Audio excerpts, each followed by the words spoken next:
संस्कारेभ्यः।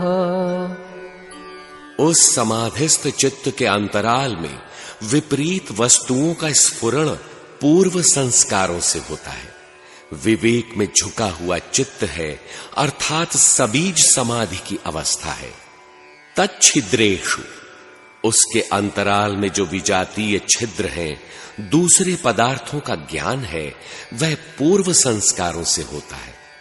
अभी संस्कार है, भले ही स्वल्प है, निरोध के संस्कार है, लेकिन जीवित है। उसमें जो विरोधी भाव अंतराल में उभरते हैं, संस्कार से होते हैं। नया कर्म संग्रह तो होता नहीं, पूर्व संस्कार से ही होते हैं। नया कुछ नहीं बनता।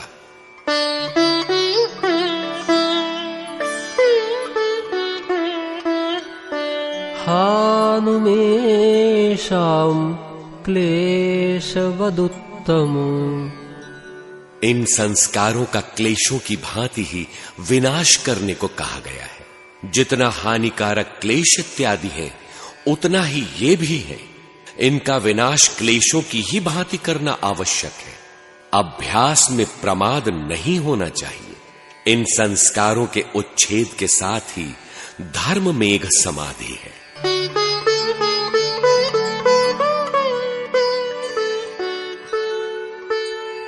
प्रसांख्यानेऽप्यकुशीदस्य सर्वथा विवेकख्यातेर्धर्ममेघः समाधिः। जिस योगी का विवेक ज्ञान की महिमा में भी वैराग्य हो जाता है, उसका विवेक ज्ञान सर्वथा प्रकाशमान रहने के कारण उसको धर्ममेघ समाधि प्राप्त हो जाती है। जहां धर्म ही धर्म है, चिदाकाश में सर्वत्र धर्म ही छाया हुआ है। धर्म शाश्वत है, सनातन है, परम सत्य है। वो है क्लेश कर्मों से अतीत ईश्वर। सर्वत्र उसे उस दृष्टा का संचार ही दिखाई देता है। ईशावास्यमिदं सर्वं यत्किंच जगत्याम जगत।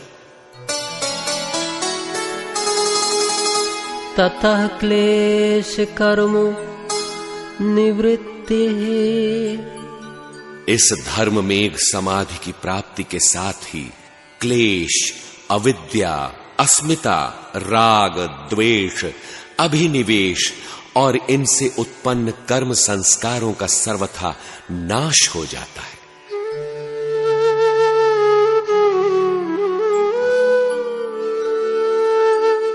तदा सर्वावरणमलापेतस्य ज्ञानस्य अनन्त्याजुगेयम् अल्पम्। उस समय जिसके सभी आवरण और मल हट चुके होते हैं, ऐसा ज्ञान अनंत सीमा रहित हो जाता है। इस कारण ज्ञेयम अल्पम, ज्ञेय पदार्थ परमात्मा और साधक के बीच अत्यंत अल्प दूरी रह जाती है।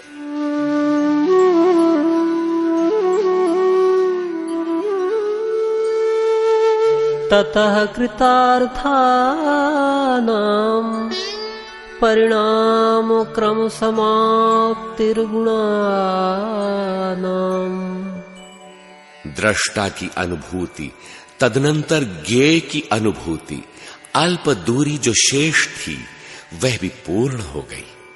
इस प्रकार साधक जब कृतार्थ हो गया, अपना कार्य पूर्ण कर चुका, ऐसे पुरुष के समक्ष गुणों का प्रभाव, परिणाम क्रम समाप्त हो जाता है। सत, रज, तम 3 गुण हैं। ये उत्तम, मध्यम और निकृष्ट 3 प्रकार का प्रभाव डालते हैं। इनका क्रम चलता रहता है। इस अवस्था में यह क्रम सदा के लिए समाप्त हो जाता है, अर्थात वह योगी गुणों से अतीत हो जाता है। उस समय साधना का क्रम कैसा रहता है?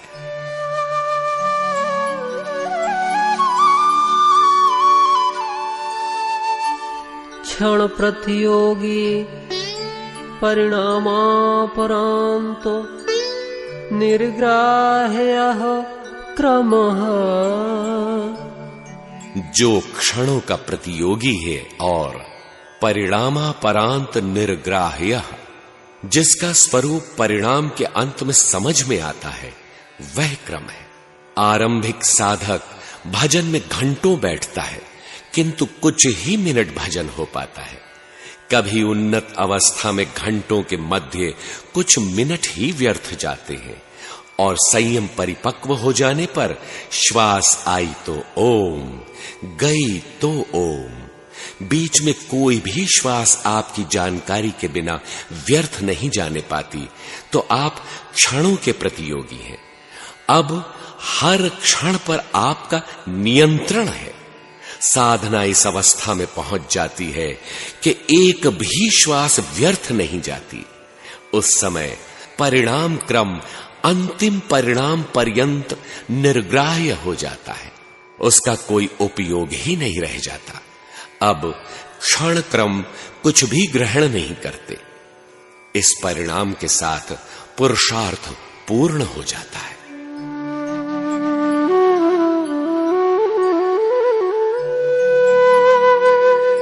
पुरुषार्थ शून्यानां गुणानां प्रतिप्रसवः कैवल्यं स्वरूप प्रतिष्ठा वा चिति शक्तेरिति। जिनका पुरुष के लिए कोई कर्तव्य शेष नहीं रहा, अब साधना पूर्ण है।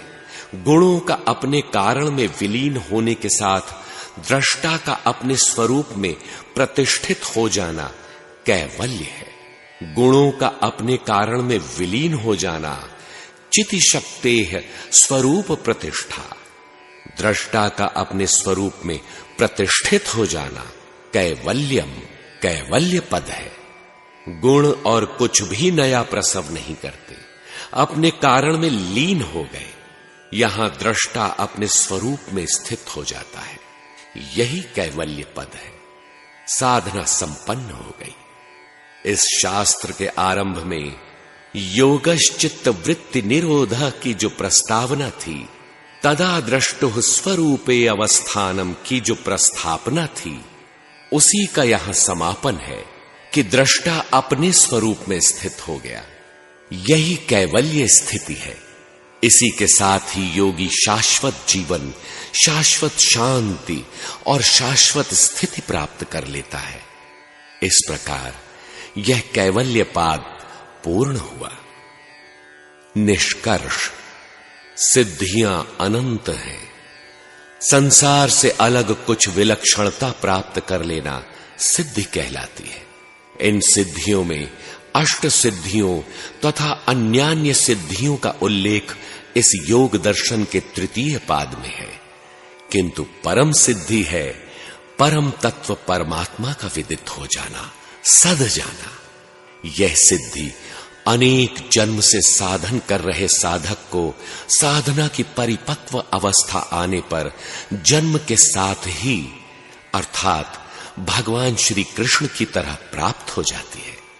साधन में अवस्था भेद के अनुसार शेष साधकों को औषधि अर्थात भक्ति, रघुपति भगति सजीवन मूरी, मंत्र, तप और समाधि के द्वारा सफलता मिलती है।